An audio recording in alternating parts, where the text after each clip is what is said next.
মালিক ইবনে দিনার ডাক দিয়ে বলে, আর আমাকে একটা মস্ত বড় একটা সাপ আমাকে ধাওয়া করছে, একটা সাপ আমাকে দৌড়াইতেছে, অজগর সাপ, বড় একটা সাপ, মস্ত বড় একটা সাপ আমাকে দৌড়াইতেছে। আমি আশ্রয় নেওয়ার জন্য, আমি একটু আশ্রয়ে যাওয়ার জন্য আমি জায়গা তালাশ করি, কোথাও জায়গা খুঁজে পাই না। তাকায় দেখি সামনে এক মুরব্বী, একবারে জীর্ণ শীর্ণ, দুর্বল, সাদা পোশাক পরিহিত অবস্থায় বসে আছে।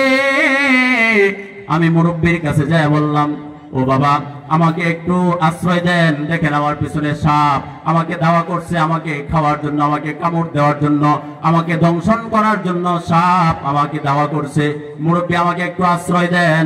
মুরব্বী ডাক দিয়ে বলে, না না না, তোমাকে আশ্রয় দেওয়ার মতো শক্তি ক্ষমতা আমার নাই। والفرقان الحميد فأعوذ بالله من الشيطان الرجيم بسم الله الرحمن الرحيم يا أيها الذين آمنوا اتقوا الله حق تقاته ولا تموتن إلا وأنتم مسلمون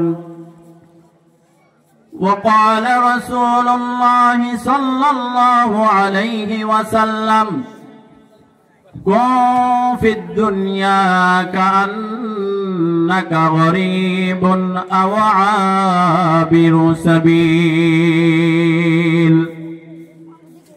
أو كما قال عليه الصلاة والسلام من صلى علي واحدة صلى الله عليه عشرا أو كما قال عليه الصلاة والسلام وقال تعالى إن الله وملائكته يصلون على النبي يا أيها الذين آمنوا صلوا عليه وسلموا تسليما সকলেই মুহাব্বতের সাথে পড়েন اللهم صل على محمد وعلى آل محمد كما صليت على إبراهيم وعلى آل إبراهيم إنك حميد مجيد اللهم بارك على محمد وعلى آل محمد كما باركت على إبراهيم وعلى آل إبراهيم إنك حميد مجيد ربي زدني علما ربي زدني علما ربي زدني علما رب اشرح لي صدري ويسر لي أمري واحلل عقدة من لساني يفقه قولي بلغ العلا بكماله كشف الدجى بجماله حسنت جميع خصاله صلوا عليه وآله محمد ने आकर कुफ्र को मिठाया कुफ्र को मिटाकर सदाकत ने बताया बलगल उला बिकमालिही कशफ दुजा बिजमालिही हसनत जमीअ खिसालिही सल्लु अलैहि व आलिहि गुफ्ते मूसा बाखुदा है कोहे तोर गुफ्ते मुहम्मद बाखुदा है अरश नूर बलगल उला बिकमालिही कशफ दुजा बिजमालिही हसनत जमीअ खिसालिही सल्लु अलैहि व आलिहि ला इलाहा इल्लल्लाह ला इलाहा इल्लल्लाह ला इलाहा इल्लल्लाह ला इलाहा इल्लल्लाह ला इलाहा इल्लल्लाह बुजुर्गों की नहीं हमको जरूरत गुलाम अपना बना हमको खुदाया ला इलाहा इल्लल्लाह ला इलाहा इल्लल्लाह ला इलाहा इल्लल्लाह आसिया खेले प्रेमेर खेला आसिया खेले प्रेमेर खेला ফেরাউন দিল তারে কতই জ্বালা আসিয়া বলে যাব মরে তবু ছাড়িব না ইল্লাল্লাহ লা ইলাহা ইল্লাল্লাহ লা ইলাহা ইল্লাল্লাহ লা ইলাহা ইল্লাল্লাহু মুহাম্মাদুর রাসূলুল্লাহ সাল্লাল্লাহু আলাইহি ওয়াসাল্লাম। আলহামদুলিল্লাহ, কাবাড়িয়াবাড়ি দক্ষিণ পাড়া বাইতুল মামুর জামে মসজিদের উন্নয়ন কল্পে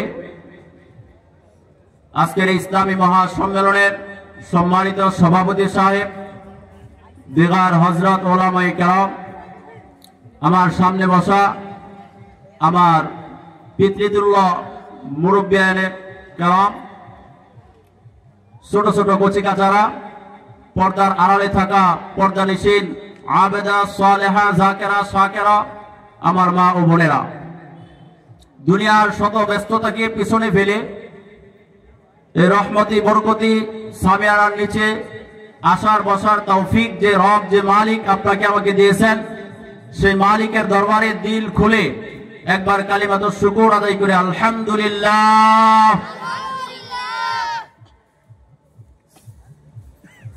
আল্লাহ পাক রব্বুল আলামিন কোরআনুল কারিমে ঘোষণা করেন, যে ব্যক্তি নিয়ামত পাওয়ার পর, যে বান্দা যে বান্দি নিয়ামত পাওয়ার পর শুকর আদায় করে, আল্লাহ তাআলা তার নিয়ামতকে বাড়ায়া দেন। সুবহানাল্লাহ। আর যে নিয়ামতের নাশুকরি করে, অকৃতজ্ঞ হয়, তার নিয়ামতকে ছিনিয়ে নেওয়া হয়। শুধু তাই না, কাল কিয়ামতের মাঠে কঠিন দিনে, মুসিবতের দিনে তাকে জাহান্নামের আগুন দ্বারা, জাহান্নামের আযাব দ্বারা তাকে ধরা হবে। নাউযুবিল্লাহ। তো আল্লাহ তাআলা কত নিয়ামত আপনাকে আমাকে দিয়েছেন, আপনি আমি গণনা করে শেষ করতে পারবো না। আল্লাহ বলেন, ওয়া ইন তাউদ্দু নিয়ামাতাল্লাহ, হে দুনিয়ার মানুষ, হে দুনিয়ার বান্দাবান্দীরা, আমি আল্লাহ তাআলা তোমাদেরকে এত নিয়ামত দিয়েছি যে নিয়ামত তোমরা গণনা করে শেষ করতে পারবে না। সুবহানাল্লাহ। যে নিয়ামত আপনি আমি গণনা করে শেষ করতে পারবো না, সেই নিয়ামতের শুকর আদায় করে শেষ করা যাবে? শেষ করা যাবে না। এত নিয়ামত আল্লাহ তাআলা আপনাকে আমাকে দিয়ে রাখছেন। তো আমার যে সমস্ত ভাইয়েরা এখনো রাস্তাঘাটে দোকানপাটে আছেন, এই জান্নাতের বাগান আগামী দিন থাকবে না। এখানে আসলে বসলে আল্লাহ তাআলা গুনাহ মাফ করে দেয়। তো যারা রাস্তাঘাটে আছেন, দোকানপাটে আছেন, অতি দ্রুত মাহফিলে চলে আসেন। এই বাগান আগামী দিন থাকবে না। এই বাগান একটা দামি একটা বাগান, কথা বলেন ঠিক কিনা? দামি একটা বাগান। এখানে কোরআন এবং হাদিসের আলোচনা হবে। কোরআন এবং হাদিসের আলোচনা হবে। কোরআন আল্লাহ তাআলা আপনাকে আমাকে মুক্তির জন্য নাজিল করেছেন। সেই কোরআনের দাম কম না বেশি? কোরআনের দাম বেশি। কত বেশি? এই কোরআন আল্লাহ পাক রব্বুল আলামিন যেই রাত্রে নাজিল করেছেন, যত রাত আছে সমস্ত রাতের মধ্য থেকে আল্লাহ পাক রব্বুল আলামিন যে রাত্রে কোরআনুল কারীম নাজিল করেছেন, ওই কোরআনুল কারীম নাজিল হওয়ার কারণে ওই রাত্রকে আল্লাহ তাআলা দামি বানায় দিয়েছেন। জোরে বলেন সুবহানাল্লাহ। যে রাত কোরআনুল কারীম নাজিল করা হয়েছে সেই রাতটা দামি হয়ে গেছে। আল্লাহ তাআলা কোরআনুল কারীমে বলেন, যত রাত আছে সমস্ত রাতের মধ্য থেকে লাইলাতুল কদর, যেই রাতে কোরআনুল কারীম নাজিল হয়েছে, ওই রাতটা আল্লাহ তাআলার কাছে এত দাম বেশি, এত দাম বেশি, অন্য রাতের চেয়ে এত দাম বেশি। আল্লাহ তাআলা বলেন, 1000 মাসের চেয়ে ওই লাইলাতুল কদরের দাম বেশি। শুধু তাই না, যে কোরআনুল কারীম জিবরিল আলাইহিস সালাতু ওয়াস সালাম আল্লাহ তাআলার ফেরেশতা যে কোরআনুল কারীমকে নিয়ে জমিনে আসছে, যে কোরআনুল কারীমকে নিয়ে আল্লাহর পয়গম্বর বিশ্ব নবীর কাছে আইসা পৌঁছায় দিয়েছে, যত ফেরেশতা আছে সমস্ত ফেরেশতাদের মধ্য থেকে জিবরিল আলাইহিস সালাতু ওয়াস সালামকে দামি বানায় দিয়েছেন। জোরে বলেন সুবহানাল্লাহ। সমস্ত ফেরেশতাদের মধ্য থেকে আল্লাহ তাআলা জিবরিল আলাইহিস সালাতু ওয়াস সালামকে দামি বানায় দিয়েছেন। ফেরেশতা কত? আপনাদের আজকে যে মসজিদ এর নাম দিয়েছেন বাইতুল মামুর, এরকম একটা আল্লাহ তাআলা আসমানে একটা আল্লাহর ঘর আছে বাইতুল মামুর। ওই বাইতুল মামুর 70,000 ফেরেশতা একবার তাওয়াফ করে, আর কিয়ামতের আগ পর্যন্ত তাওয়াফ করার সুযোগ হয় না। সুবহানাল্লাহ। তাহলে কত ফেরেশতা আল্লাহ তাআলা বানাইছেন। শুধু তাই না, হাদিস ইতিহাস ঘাটলে দেখা যায়, আসমান থেকে যে বৃষ্টি নাজিল হয়, আসমান থেকে যে বৃষ্টি পড়ে, বৃষ্টির ফোঁটাগুলো আপনি আমি গণনা করে শেষ করতে পারবো না। কি বলেন, শেষ করা যাবে? বৃষ্টির ফোঁটা গণনা করে শেষ করা যাবে না। প্রত্যেকটা বৃষ্টির ফোঁটার সাথে সাথে আল্লাহ তাআলা একজন করে ফেরেশতা নাজিল করেন। সুবহানাল্লাহ। এত ফেরেশতার মধ্য থেকে যেই ফেরেশতা কোরআনুল কারীম নিয়ে জমিনে আসছে, হযরত জিবরিল আলাইহিস সালাতু ওয়াস সালামকে আল্লাহ তাআলা দামি বানায় দিয়েছেন। সুবহানাল্লাহ। শুধু তাই না, যত পয়গম্বর দুনিয়াতে আগমন করেছে, সমস্ত পয়গম্বরদের মধ্য থেকে আপনার আমার পয়গম্বরের দাম, আপনার আমার পয়গম্বরের মর্যাদা এই কোরআনুল কারীম পাওয়ার কারণে আল্লাহ তাআলা বানায় দিয়েছেন। জোরে বলেন সুবহানাল্লাহ। যেই পাহাড়ে কোরআনুল কারীম নাজিল হয়েছে, আরো উঁচু উঁচু পাহাড় আছে, আরো অনেক পাহাড় আছে, সেই পাহাড়দের মধ্য থেকে আল্লাহ পাক রব্বুল আলামিন যেই পাহাড়ে যেই জায়গায় কোরআনুল কারীম নাজিল হয়েছে, ওই জায়গাটা পৃথিবীর মধ্য থেকে আল্লাহ তাআলা দামি বানায় দিয়েছেন। জোরে বলেন সুবহানাল্লাহ। শুধু তাই না, যেই এলাকায়, যেই শহরে, আরবে যেই দেশে কোরআনুল কারীম নাজিল হয়েছে, ওই দেশটা দামি হয়ে গেছে। শুধু তাই না, যেই মাসে কোরআনুল কারীম নাজিল হয়েছে শাহরু রমাদান আল্লাযী, যেই মাসে কোরআনুল কারীম নাজিল হয়েছে, রমজান মাসে কোরআনুল কারীম নাজিল হয়েছে, সমস্ত মাসের মধ্য থেকে রমজানের দাম কম না বেশি? জোরে বলেন, কম না বেশি? রমজান মাসের দাম বেশি। কোরআনুল কারীম ওই মাসে নাজিল হওয়ার কারণে আল্লাহ তাআলা ওই মাসটা দামি করে দিয়েছেন। শুধু তাই না, যেই ব্যক্তি, যেই বান্দা, যেই বান্দে কোরআনের মজমায় আসবে, কোরআনের মজমায় বসবে, কোরআনের অনুষ্ঠানে অংশগ্রহণ করবে, সমস্ত মানুষের মধ্য থেকে আল্লাহ তাআলা ওই মানুষটাকে আল্লাহ তাআলা দামি বানিয়ে দিবেন। জোরে বলেন সুবহানাল্লাহ। ওই মানুষটাকে দামি বানিয়ে দিবে। আজকে এখানে কোরআন এবং হাদিসের আলোচনা হবে। এই মজমায় যারা আসবে, যারা বসবে, আল্লাহ তাআলা তাদেরকেও আল্লাহ তাআলা মর্যাদা দিয়ে দিবেন। জোরে বলেন সুবহানাল্লাহ। সম্মানিত হাজিরিন, আমি আপনাদের সম্মুখে নবীজির 5টা ভবিষ্যৎবাণী, নবী করিম সাল্লাল্লাহু আলাইহি সাল্লাম 5টা মেসেজ দিয়ে গেছেন, সেই 5টা মেসেজের কথা নিয়ে আলোচনা করব।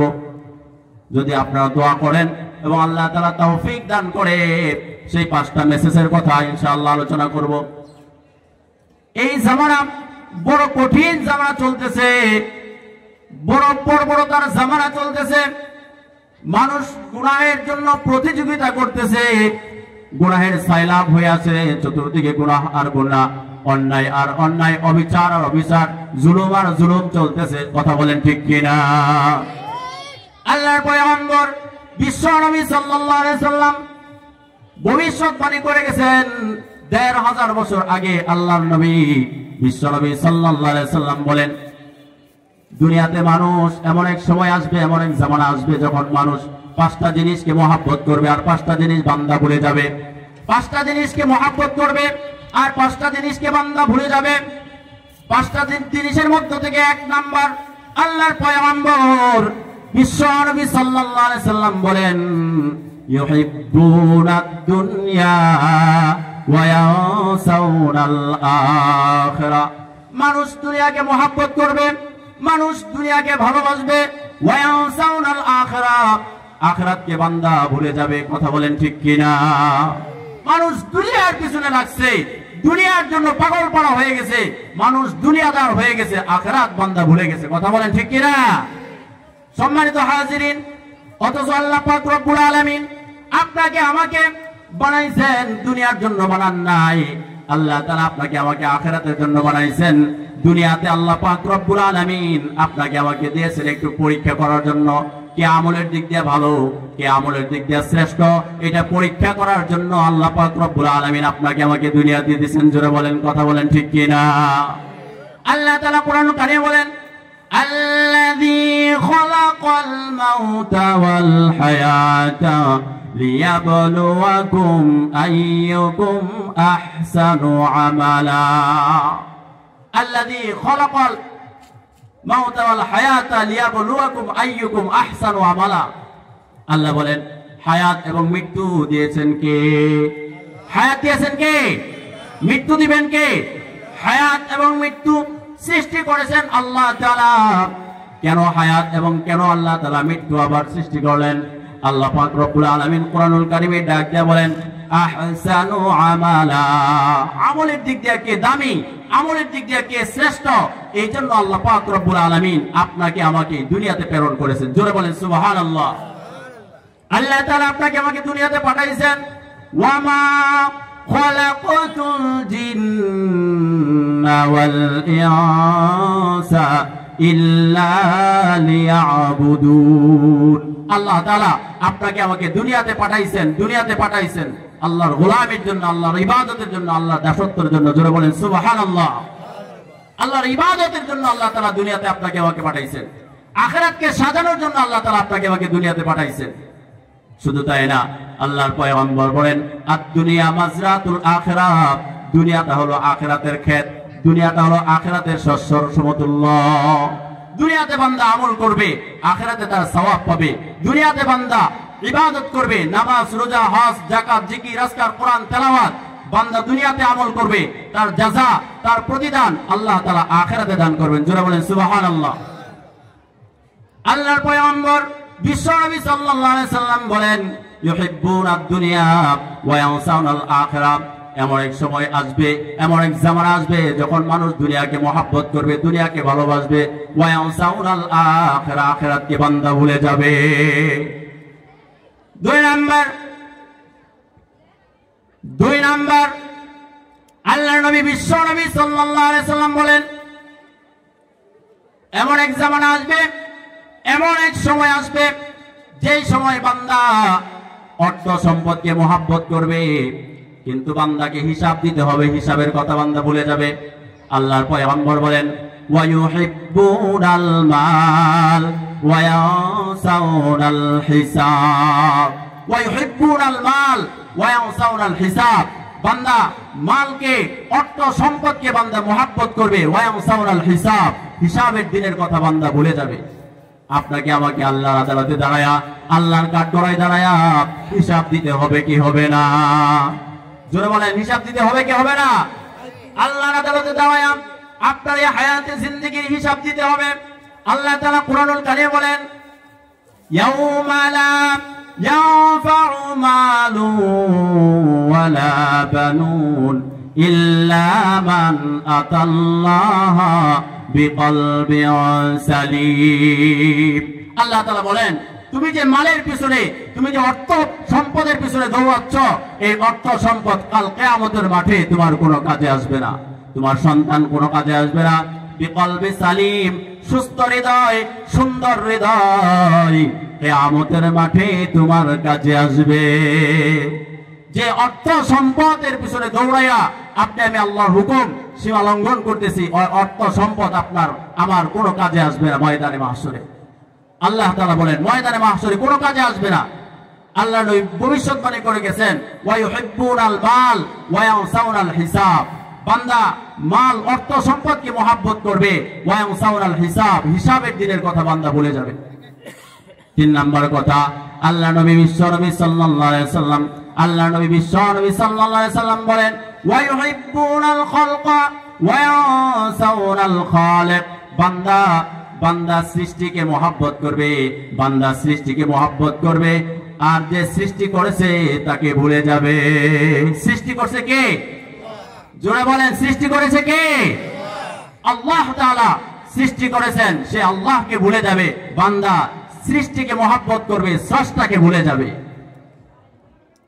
3 নম্বর কথা, আল্লাহর নবী বিশ্ব নবী সাল্লাল্লাহু আলাইহি সাল্লাম বলেন বান্দা সৃষ্টিকে মহব্বত করবে, সৃষ্টির পিছনে দৌড়াবে, কিন্তু যে সৃজন করেছে, যিনি সৃষ্টি করেছেন, সেই সৃষ্টির কর্তার কথা মানুষ ভুলে যাবে।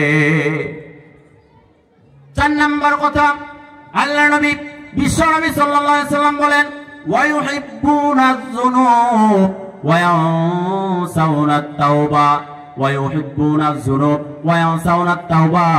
বান্দা গুনাহকে মহব্বত করবে, গুনাহকে ভালোবাসবে, ওয়ায়ানসাউনাত তাওবা, তওবার কথা বান্দা ভুলে যাবে। বান্দা গুনাহকে মহব্বত করবে, গুনাহকে ভালোবাসবে, কিন্তু তওবার কথা বান্দা ভুলে যাবে। কথা বলেন ঠিক কি না? এই যে বর্তমান সময় আপনার আমার চতুর্দিকে, ঘরে বাইরে চতুর্দিকে গুনাহ আর গুনাহ, গুনাহের সাইলাব চলতেছে, গুনাহের সাইলাব চলতেছে। আল্লাহ তাআলা আপনাকে আমাকে রিজিক দিয়া, আল্লাহ তাআলা হাজারো লক্ষ কোটি নিয়ামত দিয়া আল্লাহ তাআলা দুনিয়াতে পাঠাইছেন। আল্লাহ পাক রব্বুল আলামিনের এত নিয়ামত আল্লাহ তাআলা আপনি আমি ভোগ করতেছি, যে নিয়ামত আপনি আমি গণনা করে শেষ করতে পারবো না। আল্লাহ পাক রব্বুল আলামিন ময়দানে মাহশরে আপনার কাছে আমার কাছে যদি 1 গ্লাস পানির মূল্য চায়, 1 গ্লাস পানি বান্দা তোমাকে আমি খাওয়াইলাম, ডাবের পানি খাইছো ওটা বাদ দাও, বিভিন্ন রকম শরবত খাইছো এগুলো বাদ দাও, বিভিন্ন রকম বোতলের 7 আপ খাইছো এগুলো বাদ দাও, 1 গ্লাস ঠান্ডা পানি তুমি পান করলা, 1 গ্লাস পানির হিসাব দেও, আপনার আমার দেওয়ার ক্ষমতা যোগ্যতা কারো আসেনি? নাই। অথচ আল্লাহ তাআলা কত দামি দামি খাবার আপনাকে আমাকে খাওয়াইতেছে, কিন্তু বান্দা সেই নিয়ামতের শুকর আদায় না করে বান্দা উল্টা গুনাহ করে, বান্দা নাফরমানি করে, বান্দা অন্যায় করে, বান্দা সীমা লঙ্ঘন করে, বান্দা আল্লাহর হুকুম নষ্ট করে। এই বান্দার তওবা করা দরকার, বান্দাকে ফিরে আসা দরকার, এই চিন্তা বান্দার মাথায় নাই। কথা বলেন ঠিক কি না? অথচ আল্লাহ তাআলা কুরআনুল কারীমে বলছেন বান্দা তুমি গুনাহ করছো, অন্যায় করছো, অবিচার করছো, তোমার নফসের উপর জুলুম করেছো, গুনাহ করতে করতে তুমি আসমান এবং জমিন এর মাঝখানে যত ফাঁকা জায়গায় পরিমাণ তোমার গুনাহ হয়ে গেছে, সমুদ্রের ফেনা পরিমাণ তোমার গুনাহ হয়ে গেছে, পাহাড়ের ওজন পরিমাণ তোমার গুনাহ হয়ে গেছে। এত গুনাহ নিয়ে তুমি হতাশ হয়ে গেছো, অস্থির হয়ে গেছো। বান্দা অস্থির হওয়ার কিছু নাই, অস্থির হওয়ার কিছু নাই। আল্লাহ তাআলা বলেন লা তাকনাতু মির রাহমাতিল্লাহ ওয়ালা ইয়াগফিরুজ যুনুবা জামিআ। আল্লাহ তাআলা বলে লা তাকনাতু মির রাহমাতিল্লাহ, বান্দা তুমি নিরাশ হয়ো না, বান্দা তুমি অস্থির হয়ো না, বান্দা তুমি হতাশ হয়ো না, তুমি আমার রহমতের আশাবাদী হও, রহমতের ছায়াতলে আসো, আমার দিকে মুতাওয়াজ্জু হও। আমি আল্লাহ তাআলা তোমার পাহাড় পরিমাণ গুনাহ, আসমান জমিনের মাঝখানে ফাঁকা জায়গা পরিমাণ গুনাহ, সমুদ্রের ফেনা পরিমাণ গুনাহ আমি আল্লাহ তাআলা মাফ করে দেব। সুবহানাল্লাহ বলে। বান্দা গুনাহ করতে করতে আল্লাহর যত মাখলুকাত আছে সমস্ত মাখলুকাত গুলো আল্লাহর কাছে আরজি করে, আল্লাহর কাছে আবেদন করে, আল্লাহ অনুমতি দাও তোমার এই নাফরমান বান্দাকে, তোমার এই গুনাহগার বান্দাকে আল্লাহ গ্রাস করে নেই। আল্লাহ অনুমতি দাও তোমার বান্দাকে উড়াইয়া দেয়, আল্লাহ অনুমতি দাও তোমার বান্দাকে পানির মধ্যে ডুবাইয়া দেয়। আল্লাহ ডাক দিয়ে বলে মাখলুক, বান্দা যদি তোমার হয়, বান্দা যদি তোমার হয়, তোমার যা মন চা তা করো, আর বান্দা যদি তোমার না হয়, বান্দা যদি আমার হয়, আমার উপর ছেড়ে দাও। আমার দিকে যদি বান্দা মুতাওয়াজ্জু হয়, আমার দিকে বান্দা যদি ফিরে আসে, আমি আল্লাহ তাআলা বান্দার গুনাহ মাফ করে দিব। সুবহানাল্লাহ। আল্লাহ বলেন বান্দা তোমার গুনাহ পাহাড় পরিমাণ হয়ে গেছে, সমুদ্রের ফেনা পরিমাণ হয়ে গেছে, তুমি ফিরে আসো, তুমি ফিরে আসো, তোমার গুনাহ আমি আল্লাহ তাআলা মাফ করে দেব। জোরে বলেন সুবহানাল্লাহ। সম্মানিত হাজিরিন, মালিক ইবনে দিনার রাহিমাহুল্লাহ জগৎ বিখ্যাত একজন বুজুর্গ, একদিন এইভাবে বয়ান করতেছেন, কোরআনের আলোচনা, হাদিসের আলোচনা করতেছেন। মালিক ইবনে দিনার রাহিমাহুল্লাহ মাঝখান থেকে এক মুরব্বী দাঁড়ায়া, এক বৃদ্ধ দাঁড়ায়া বলে, মালিক গত কয়েকদিন আগেও দেখছি তুমি মদ পান করতা, গত কয়েকদিন আগেও দেখছি তুমি মদের মধ্যে ডুবে থাকতা, মাতাল হয়ে রাস্তায় পড়ে থাকতা, মাতাল হয়ে তুমি দোকানে পড়ে থাকতা, মাতাল হয়ে মাতলামি করতা। আজকে তুমি কোরআনের আলোচনা কেমনে করো, বয়ান কেমনে করো, ওয়াজ কেমনে করো? মালিক ইবনে দিনার ওই মুরব্বীকে ডাক দিয়ে বলে, মুরব্বী আমার কথা শুনেন, আমার একটা মেয়ে ছিল, বড় মোহাব্বতের, বড় আদরের, বড় ভালোবাসার একটা ছোট্ট একটা মেয়ে ছিল। মেয়েটা আমাকে বড় মোহাব্বত করতো, আমাকে বড় ভালোবাসতো। আমি যখন মদ পান করতাম, আমি যখন মদ খাইতাম, ওই মেয়েটা আমার কাছে যায় গাড়ির মধ্যে হাত ঢুকায় দিত, হাত ঢুকায় দেয়া মেয়েটা আমাকে বলতো, বাবা এই মদ তুমি খাইও না, বাবা মদ পান করিও না, এই খারাপ কাজগুলো বাবা তুমি ছেড়ে দাও, বাবা তুমি মদ পান করিও না, মদ খাইও না, এই নেশার থেকে বাবা তুমি ফিরে আসো। হঠাৎ মেয়েটা ইন্তেকাল করছে, মারা গেছে। কিছুদিন পরে আমি আবার মদের বোতল নিয়ে বসছি মদ খাওয়ার জন্য, মদ পান করার জন্য। তখন আমার ওই মেয়ের কথা মনে পড়ে যে আমার মেয়েটা আমার কোলে বসে দাঁড়ির মধ্যে হাত ঢোকায় দেয়া, মেয়েটা আমাকে বারবার মদের থেকে ফেরার জন্য চেষ্টা করতো, মদ থেকে বিরত থাকার জন্য চেষ্টা করতো। আমার মেয়েটা আজকে অন্ধকার কবরে চলে গেছে। ওই মালিক ইবনে দিনার ডাক দিয়া বলে, এই চিন্তা করতে করতে আমার ঘুম এসে যায়, আমার তন্দ্রা এসে যায়, আমি ঘুমায়া যাই, ঘুমায়া দেখি, তন্দ্রা আসার পরে আমি দেখি হাসরের মাঠ কায়েম হয়ে গেছে, হাসরের ময়দান কায়েম হয়ে গেছে। আর দেখি আগুনের লেলিহান শিখাগুলো দাও দাও করে জ্বলতেছে। মালিক ইবনে দিনার ডাক দিয়ে বলে, আর আমাকে একটা বড় একটা মস্ত বড় একটা সাপ, বড় একটা সাপ আমাকে ধাওয়া করছে, একটা সাপ আমাকে দৌড়াইতেছে, অজগর সাপ, বড় একটা সাপ, মস্ত বড় একটা সাপ আমাকে দৌড়াইতেছে। আমি আশ্রয় নেওয়ার জন্য, আমি একটু আশ্রয়ে যাওয়ার জন্য আমি জায়গা তালাশ করি, কোথাও জায়গা খুঁজে পাই না। তাকায় দেখি সামনে এক মুরব্বী, একবারে জীর্ণ শীর্ণ, দুর্বল, সাদা পোশাক পরিহিত অবস্থায় বসে আছে। আমি মুরব্বীর কাছে যাই বললাম, ও বাবা আমাকে একটু আশ্রয় দেন, দেখেন আমার পিছনে সাপ আমাকে ধাওয়া করছে, আমাকে খাওয়ার জন্য, আমাকে কামড় দেওয়ার জন্য, আমাকে দংশন করার জন্য সাপ আমাকে ধাওয়া করছে, মুরব্বী আমাকে একটু আশ্রয় দেন। মুরব্বী ডাক দিয়ে বলে, না না না, তোমাকে আশ্রয় দেওয়ার মতো শক্তি ক্ষমতা আমার নাই, আমি বড় দুর্বল, আমি বড় অসহায়, আমি বড় জীর্ণ শীর্ণ, তোমাকে আশ্রয় দেওয়ার মতো ক্ষমতা আমার নাই, তুমি সামনে যাও। মালিক ইবনে দিনার সামনের দিকে আগাইতেছে, সামনের দিকে দৌড়াইতেছে, যায় দেখে সামনে এক প্রাসাদ, এক বিল্ডিং, এক বিরাট এক বালাখানা। সুবহানাল্লাহ, বিরাট এক বালাখানা। ওই বিল্ডিং এর ওই বালাখানার দায়িত্বে থাকা ফেরেশতা তাকায় দেখে আল্লাহর এক বান্দা বিপদে পড়ে দৌড়ায় আসতেছে। ওই বিল্ডিং এর দিকে তাকায়া বিল্ডিং এর দিকে ইশারা করে ডাক দেয়া বলে, তোমরা কারা গো? ভিতরে আসো, তোমরা দেখো একজন মানুষ বিপদে পড়ে দৌড়ায় আসতেছে, হইতে পারে তার কোনো আমানত এই বিল্ডিং এর মধ্যে, এই প্রাসাদের মধ্যে রয়ে গেছে। সুবহানাল্লাহ। ওই বিল্ডিং থেকে অনেক শিশু বাচ্চা বের হয়ে আসলো। একটা বাচ্চা মালিক ইবনে দিনারের কুলে এসে বইসা মালিক ইবনে দিনারকে ডাক দিয়ে বলে, বাবা তোমার কি এখনো হুঁশ আসে নাই? তোমার কি এখনো সময় আসে নাই? তোমার কি এখনো নামাজের সময় হয় নাই? তোমার কি এখনো কোরআন তেলাওয়াতের সময় হয় নাই? তোমার কি জিকির করার সময় এখনো আসে নাই? বাবা তোমার কি তওবা করার সময় এখনো আসে নাই? মালিক ইবনে দিনার ডাক দিয়ে বলে, মেয়েটাকে ডাক দিয়ে বলে, ও আমার আদরের, ও আমার কলিজার টুকরা সন্তান, তাকায়া দেখো পিছনে, তাকায়া দেখো বিরাট এক সাপ, মস্ত বড় এক সাপ আমাকে খাওয়ার জন্য, আমাকে হালাক করার জন্য, আমাকে ধ্বংসন করার জন্য আসতেছে। মেয়েটা বাবার কাছ থেকে যায় ওই সাপকে ধাওয়া করছে, সাপ চলে গেছে। মালিক ইবনে দিনার রাহিমাহুল্লাহ মেয়ের কাছে আর মেয়ে মালিক ইবনে দিনারের কাছে। মেয়েটা ওই দুনিয়াতে যে অবস্থা করতো, মেয়েটা বাবার দাড়ির মধ্যে হাত ঢুকায় দেয়া বাবাকে ডাক দেয়া বলে, বাবা তুমি এখনো নেশা ছাড়ো নাই, তুমি এখনো মদ ছাড়ো নাই, বাবা তুমি এখনো বদ অভ্যাস ছাড়ো নাই, বাবা তুমি এখনো খারাপ অভ্যাসগুলো ছাড়ো নাই, বাবা তোমার কি এখনো নামাজের সময় হয় নাই? কোরআন তেলাওয়াতের সময় এখনো তোমার হয় নাই? তওবা করার সময় কি বাবা এখনো তোমার হয় নাই? মালিক ইবনে দিনারের ঘুম ভেঙে যায়। মালিক ইবনে দিনারের ঘুম ভেঙে যায়। মালিক ইবনে দিনার ওই মুরব্বিকে ডাক দিয়ে বলে, ও মুরব্বি, ওই দিন আমার ঘুম ভাঙার পরে ওই রাতটা হয়তো শবে বরাত বা লাইলাতুল কদর রাত ছিল। ওই দিন আমি গোসল করে ওযু করে ফজরের নামাজ আদায় করেছি। জোরে বলেন সুবহানাল্লাহ। ওই দিন আমি ফজরের নামাজ আদায় করলাম।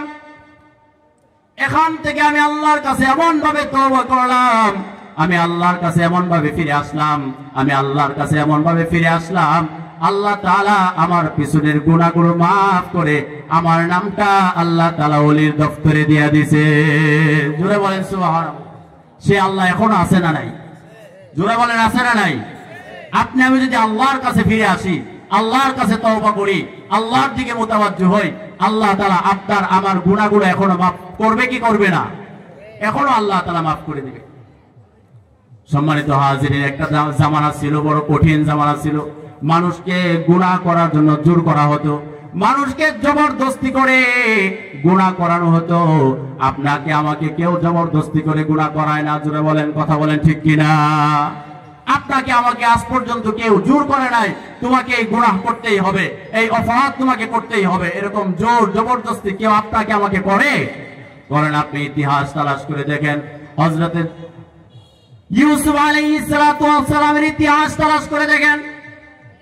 জুলাইখা হযরত ইউসুফ আলাইহিস সালাতু ওয়াস সালামের প্রেমে আসক্ত ছিল।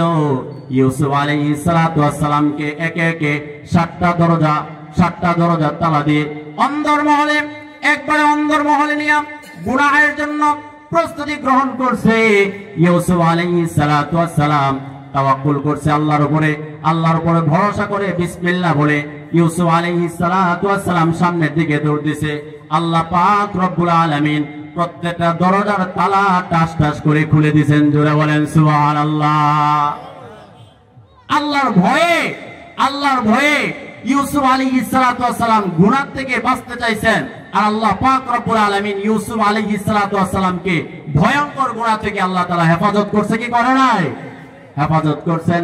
সে আল্লাহ এখনো আছে। আপনি আমি যদি তওবা করি, আপনি আমি যদি আল্লাহর দিকে ফিরে আসি, আপনাকে আমাকেও আল্লাহ তাআলা মাফ করে দিবেন। জোরে বলেন সুবহানাল্লাহ। সম্মানিত হাজিরিন, আল্লাহর নবী বলেন ওয়ায়ুহিব্বুনা যুনুব ওয়া ইয়ানসাউনা তাওবা, মানুষ গুনাহকে মহব্বত করবে, মানুষ গুনাহকে ভালোবাসবে। ওয়া ইয়ানসাউনা তাওবা, বান্দা তওবার কথা ভুলে যাবে। এই জামানা আপনি আমি পার করতেছি, বান্দা তওবার কথা বান্দা ভুলে যাবে। 5 নাম্বার, নবী করিম সাল্লাল্লাহু আলাইহি সাল্লাম বলেন ওয়ায়ুহিব্বুনাল কুসুরা ওয়া ইয়ানসাউনাল মাকবারা, আল্লাহর নবী বলেন বান্দা অট্টালিকা বানাবে, বান্দা বাড়ি গাড়ি করবে, বান্দা দামি দামি ঘর বানাবে। ওয়া ইয়ানসাউনাল মাকবারা, 3.5 হাত কবরের কথা বান্দা ভুলে যাবে। কথা বলেন ঠিক কিনা? 3.5 হাত কবরের খবর আপনার আমার কাছে নাই। আল্লাহর নবী 1500 বছর আগে ভবিষ্যৎবাণী করে গেছেন এমন এক জামানা আসবে, এমন এক সময় আসবে যে মানুষগুলো ঘর বানাবে, বাড়ি বানাবে, বিল্ডিং বানাবে, অট্টালিকা বানাবে, কিন্তু 3.5 হাত কবরে চিরদিন তাকে শুয়ে থাকতে হবে। সেই 3.5 হাত কবরের কথা বান্দা ভুলে যাবে। অথচ আপনাকে আমাকে অবশ্যই কবরে যাওয়া লাগবে, আর কবরে আপনাকে আমাকে 1 দিন 2 দিন থাকা যাবে না। কবরে আল্লাহর নবী বলেন যে ব্যক্তি কিয়ামতের আগের দিন মারা যাবে তাকে 40,000 বছর কবরে অবস্থান করতে হবে। 40,000 বছর কবরে অবস্থান করতে হবে, 40,000 বছর। অথচ আপনি আমি দুনিয়াতে কয়দিনের হায়াত পাইলাম, দুনিয়াতে কয়দিনের আপনার আবার বাহাদুরি, কয়দিনের দুনিয়াতে আপনার আবার এই অহংকারী। কিন্তু নিমিষেই যখন আত্মারা, যখন প্রাণবায়ু আপনার আবার বের হয়ে যাবে, তখন আপনাকে আমাকে কবরে যাওয়া লাগবে কি লাগবে না? আপনার আমার ঠিকানা, আপনার আমার জায়গা, আপনার আমার বাসস্থান, আপনার আমার কবর।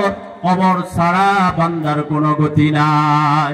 আখিরাতে যত ঘাটি আছে সমস্ত ঘাটির মধ্য থেকে সর্বপ্রথম হইল কবর, সর্বপ্রথম হইল কবর।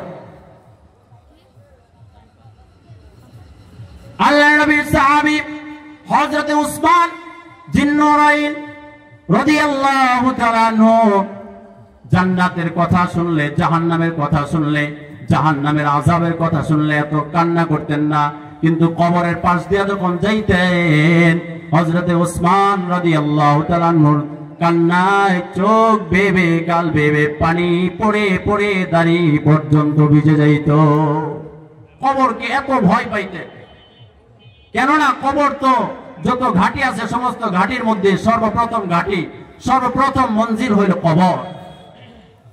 আপনার আমার এত দাম, এত সম্মান, এত ইজ্জত, আজকে আপনার আমার যদি মৃত্যু হয়ে যায়, আপনার আমার যদি আজকে এখন মৃত্যু হয়ে যায়, আপনার আমার আদরের বিবি বলবে এই লাশটা অতি তাড়াতাড়ি ঘর থেকে বের করো। কথা বলেন ঠিক কিনা? আপনার আদরের বিবি, যাকে কলিজা দিয়া মহব্বত করেন, যাকে ভালোবাসেন, সেই বিবি বলবে এই লাশটা বের করো। আপনি যে স্বামী, এই স্বামীর কথা আর মনে থাকবে না, লাশ হয়ে গেছেন। আপনার কলিজার টুকরা সন্তান, যেই সন্তানগুলোকে আপনি রোদের মধ্যে শুকায়া, বৃষ্টির মধ্যে ভিজে, মাথার ঘাম পায়ে ফেলে সন্তানের একটু আরামের জন্য, সন্তানের একটু শান্তির জন্য, একটু কামাই করে সন্তানের একটু আরামের জন্য, একটু আয়েশের জন্য যে সন্তানের জন্য মাথার ঘাম পায়ে ফেলতেছেন, সেই সন্তান বলবে বাবার লাশটা বের করো, বাবার লাশটা বের করো, আমরা ভয় পাই। কথা বলেন ঠিক কিনা? আপনি যে অর্থ সম্পদ কামাই করতেছেন, এই অর্থ সম্পদ গুলো নিয়ে টানা হেঁচড়া শুরু হবে, বাগ বাটোয়ারা হয়ে যাবে। আপনার কবরে যাওয়ার মতো অর্থ সম্পদ আপনার সন্তানাদি, আপনার বিবি কেউ যাবে না। আপনার কবরে আপনাকেই যেতে হবে, আপনার কবরে আপনাকেই থাকতে হবে। তাও আল্লাহর রাসূল বলেন যে ব্যক্তি কিয়ামতের আগের দিন মারা যাবে তাকেও 40,000 বছর কবর অবস্থান করতে হবে। তাহলে দুনিয়ার তুলনায় কবরের জন্য প্রস্তুতি কম নেওয়া দরকার না বেশি নেওয়া দরকার? জোরে বলেন, কম নেওয়া দরকার না বেশি নেওয়া দরকার? বেশি নেওয়া দরকার। আসলে কবরের খবর আপনার আমার কাছে নাই, কবরের যে খবর সেই খবর আপনার আমার কাছে নাই। কবরেরই আযাব যদি মানুষে দেখিত, ঘর বাড়ি সারিয়া মানুষ পালাইতো, ঘর বাড়ি সারিয়া মানুষ পালাইতো, সাপে কাটবে গরু জমারবে, হাই রে হায় আগুন জ্বালাইবে কলিজায়, আগুন জ্বালাইবে কলিজায়। কথা বলেন ঠিক কিনা? এই কবরের খবর আপনার আমার নাই। আল্লাহ রাসূল বলেন ওয়ায়ুহিব্বুনাল কুসুরা ওয়ায়ানসাউনাল মাকবারা, বান্দা দুনিয়ার বাড়ি ঘর অট্টালিকা বিল্ডিং মোহাব্বত করবে, কিন্তু 3.5 হাত মাটির ঘর 3.5 হাত কবরের কথা বান্দার কাছে খবর থাকবে না। বর্তমান সময়ে বর্তমান এই জামানায় আপনার সাথে আমার সাথে এই 5টা কাজের মিল আছে না নাই? 1 নাম্বার, আপনি আমি দুনিয়াদার হয়ে গেলাম, আখিরাত ভুলে গেলাম। 2 নাম্বার, আপনি আমি অর্থ সম্পদের পিছনে দৌড়াইতেছি, আপনি আমি হিসাবের দিনের কথা ভুলে গেলাম। 3 নাম্বার, আপনি আমি সৃষ্টিকে মহব্বত করি, স্রষ্টাকে ভুলে গেলাম। 4 নাম্বার, আপনি আমি গুনাহকে মহব্বত করি, গুনাহকে ভালোবাসি, তওবার কথা ভুলে গেলাম। আপনি আমি দুনিয়ার বাড়ি গাড়ি দুনিয়ার বিল্ডিং মহব্বত করি, 3.5 হাত কবরের খবর আপনার আমার নাই। কথা বলেন ঠিক কিনা? আপনার আমার এই জামানায় এই সময়ে আপনার আমার কবরের চিন্তা করা দরকার আছে না নাই? কবরের চিন্তা দরকার, কবরের জন্য ফিকির করা দরকার। যে বান্দার কাছে কবরের খবর থাকবে, বান্দা আল্লাহর হুকুম নষ্ট করতে পারে না, বান্দা অন্যায় করতে পারে না, বান্দা জুলুম করতে পারে না, বান্দা মিথ্যা বলতে পারে না। কেননা বান্দার তো চিন্তা আছে, বান্দার তো ফিকির আছে, বান্দার কবরে যাওয়া লাগবে। কবরের খবর যদি বান্দার কাছে থাকে তাহলে বান্দার দ্বারা অন্যায় অবিচার হবে? জোরে বলেন হবে? হবে না। এখন আমি মারা গেলে আমার দামি দামি কাপড়, দামি দামি পোশাক, সমস্ত কিছু আপনাকে আমাকে এই শরীর থেকে ফেলে দিতে হবে। শরীর থেকে যদি বের না হয়, কেচি দিয়া কেটে, ব্লেড দিয়া কেটে আপনার আমার গেঞ্জি খুলবে। কথা বলেন ঠিক কিনা? আপনার আমার শরীর থেকে কাপড় চোপড় গুলো যদি তারা খুলতে না পারে, তারা কেচি দিয়া, তারা আপনার আমার এই শরীরের ব্লেড দিয়া তারা জামা কাপড় গুলো খুলে খুলে রেখে দিবে। সাদা 3 টুকরা কাপড় দিয়া পেঁচায়া আপনাকে আমাকে অন্ধকার কবর বিদায় দিবে। সাদা 3 টুকরা কাপড়ে পেঁচায়া আপনাকে আমাকে অন্ধকার কবরে বিদায় দিবে। সেই কবরের জন্য প্রস্তুতি আপনার আমার দরকার আছে না নাই? সেই কবরের জন্য প্রস্তুতি নিতে হলে আপনাকে আমাকে কালেমা গ্রহণ করার সাথে সাথে নামাজ, রোজা, হজ, যাকাত, জিকির, আজকার, আল্লাহর হুকুম আর নবীর তরিকায় জীবন চালাইতে হবে কি হবে না? আল্লাহর হুকুম আর নবীজির তরিকায় আপনার আমার এই জীবনকে পরিচালনা করতে হবে। আল্লাহর হুকুম আর নবীজির আদর্শে যখন আপনি আমি জীবনকে চালাবো, আল্লাহ পাক রব্বুল আলামিন কবরটা আপনার আমার জন্য জান্নাতের বাগান বানায় দিবে। জোরে বলেন সুবহানাল্লাহ। কবর তো অন্ধকার ঘর, সাপ বিচ্ছুর ঘর, পোকামাকড়ের ঘর। আল্লাহর রাসূল হাদিসে বর্ণনা দেন, কবরের মধ্যে বেনামাজির জন্য 70 থেকে 99টা সাপ হা করে আছে।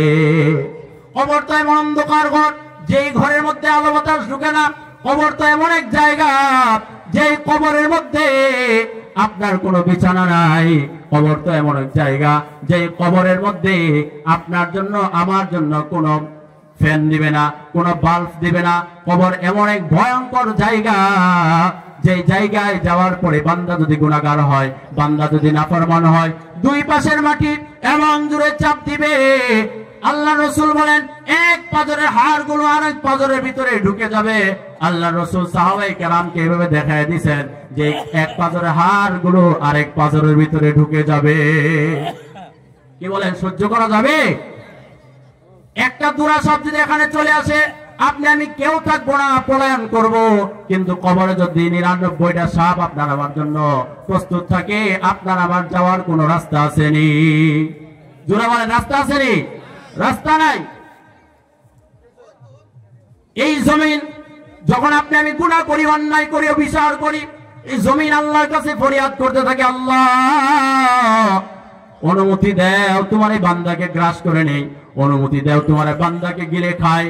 এই কবর মরার পরে বান্দাকে বলবে আল্লাহর কাছে অনেক ফরিয়াদ করছিলাম, আল্লাহর কাছে অনেক চাইছিলাম, আল্লাহ দেয় নাই, আল্লাহ দেয় নাই। এখন অন্ধকার কবরে বদ আমল নিয়ে আসছো, এখন দেখো আমার কেমন মজা, আমার শাস্তি তুমি ভোগ করো। এই বলে কবর চাপ দিবে, এক পাঁজরের হাড়গুলো আরেক পাঁজরের ভিতরে ঢুকে যাবে। সাপ বান্দাকে পেঁচায় নিবে, বান্দার মুখ দিয়া সাপ ঢুকবে, বান্দার কান দিয়া সাপ ঢুকবে, বান্দার নাক দিয়া সাপ ঢুকবে, বান্দাকে সাপে পেঁচায় নিবে। কবর এমন ভয়ঙ্কর একটা জায়গা। আবার রাসূলুল্লাহ সাল্লাল্লাহু আলাইহি সাল্লাম বান্দাকে সুসংবাদ দিয়েছেন, লা তাকনাতু মির রাহমাতিল্লাহ, বান্দা তুমি নিরাশ হয়ো না, বান্দা তুমি হতাশ হয়ো না। আল্লাহর রাসূল বলেন, যেই ব্যক্তি ঈমানদার, যেই ব্যক্তি মুত্তাকি, যেই ব্যক্তি 5 ওয়াক্ত নামাজি, যেই ব্যক্তি 5 ওয়াক্ত নামাজি, আল্লাহর রাসূল বলেন বান্দা যখন অন্ধকার কবরে যাবে, অন্ধকার কবরে যাওয়ার পর আল্লাহ তাআলা ফেরেশতাদেরকে হুকুম করে দিবেন, হ্যাঁ ফেরেশতাদেরকে হুকুম জারি করে দিবেন, আমার ফেরেশতারা আমার বান্দা দুনিয়াতে ঠান্ডা পানি দিয়ে ওযু করে, তাহাজ্জুদের নামাজ পড়ে, জিকির আজকার করে, কোরআন তেলাওয়াত করে, বান্দা আমাকে আমার রাজি হাসিল করছে, আমার সন্তুষ্টি অর্জন করেছে, বান্দা কবরে আসছে, কবর তো সংকীর্ণ জায়গা, ও আমার ফেরেশতারা বান্দার জন্য কবরটা প্রশস্ত করে দাও। সুবহানাল্লাহ। আল্লাহর রাসূল বলেন, ঈমানদার মুমিন নামাজি ব্যক্তিকে যখন কবরে রাখা হবে, বান্দার দৃষ্টি শক্তি পরিমাণ তার কবর আল্লাহ তাআলা প্রশস্ত করে দিবে। বান্দা কবরের আযাবের কথা শুনে তুমি ভয় পেও না, হতাশ হও না।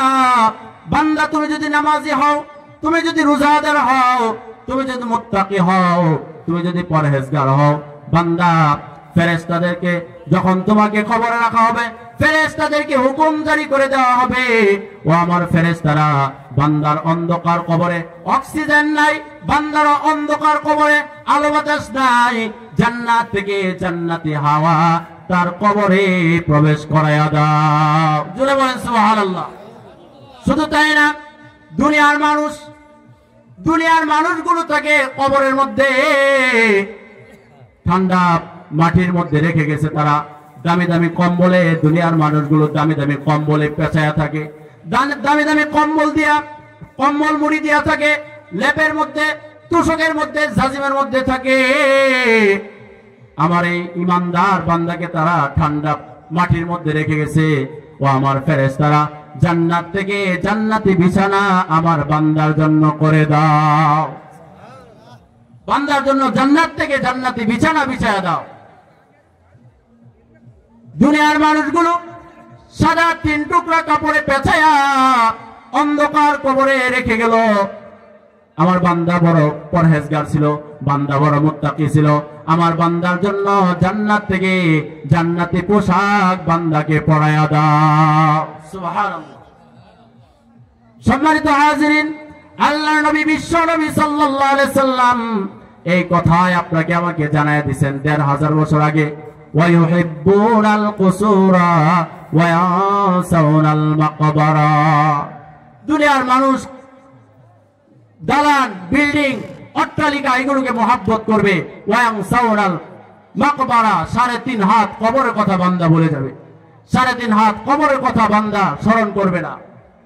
অথচ বান্দা যদি 3.5 হাত কবরের চিন্তা করে, 3.5 হাত কবরের ফিকির করে, বান্দার দ্বারা নামাজ পড়া সহজ, বান্দার দ্বারা কোরআন তেলাওয়াত করা সহজ, বান্দার দ্বারা জিকির আজকার করা সহজ, বান্দার দ্বারা আল্লাহ তাআলা জান্নাত কামাই করা বান্দার জন্য সহজ। কথা বলেন ঠিক কিনা? আর যদি বান্দার ভিতরে দিলের মধ্যে ভয় না থাকে, বান্দার দিলের মধ্যে যদি ভয় না থাকে, তাহলে বান্দা গুনাহ করবে, অন্যায় করবে, অবিচার করবে, জুলুম করবে। বান্দার দিলের মধ্যে ভয় নাই, বান্দার ফিরে আসারও সম্ভাবনা নাই। আল্লাহ তাআলা কোরআনুল কারীমে বলেন, ইয়া আইয়ুহাল্লাযীনা আমানুত্তাকুল্লাহ হাক্কা হাক্কা তুকাতিহি ওয়া লা তামুতুন্না ইল্লা ওয়া আনতুম মুসলিমুন। ইয়া আইয়ুহাল্লাযীনা আমানুত্তাকুল্লাহ, হে দুনিয়ার ঈমানদারেরা আল্লাহকে ভয় করো। হে দুনিয়ার ঈমানদারেরা আল্লাহকে ভয় করো। হাক্কা তুকাতিহি ওয়া লা তামুতুন্না ইল্লা ওয়া আনতুম মুসলিমুন। তোমরা মুসলমান না হইয়া মৃত্যুবরণ করিও না, তোমরা মুসলমান না হইয়া কবরে আসিও না।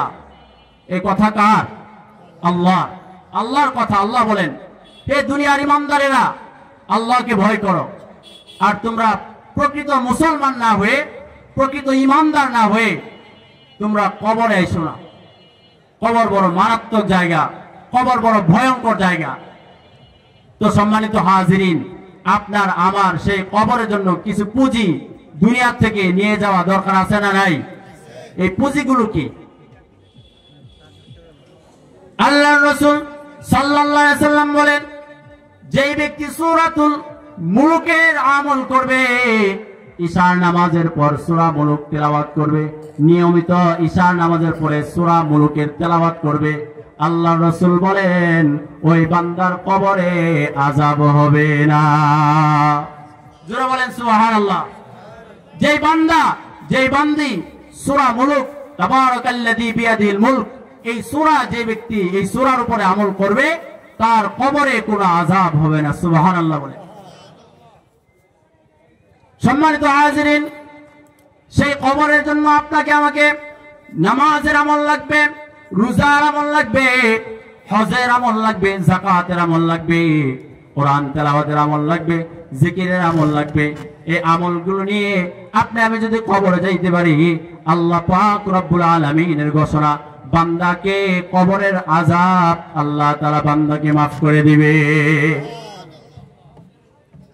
যে ব্যক্তি 5 ওয়াক্ত নামাজ নিয়মতান্ত্রিক ভাবে খুশু খুজুর সাথে আদায় করবে, আল্লাহ পাক রব্বুল আলামিন তার কবরের আযাব আল্লাহ তাআলা মাফ করে দিবেন। জোরে বলেন সুবহানাল্লাহ।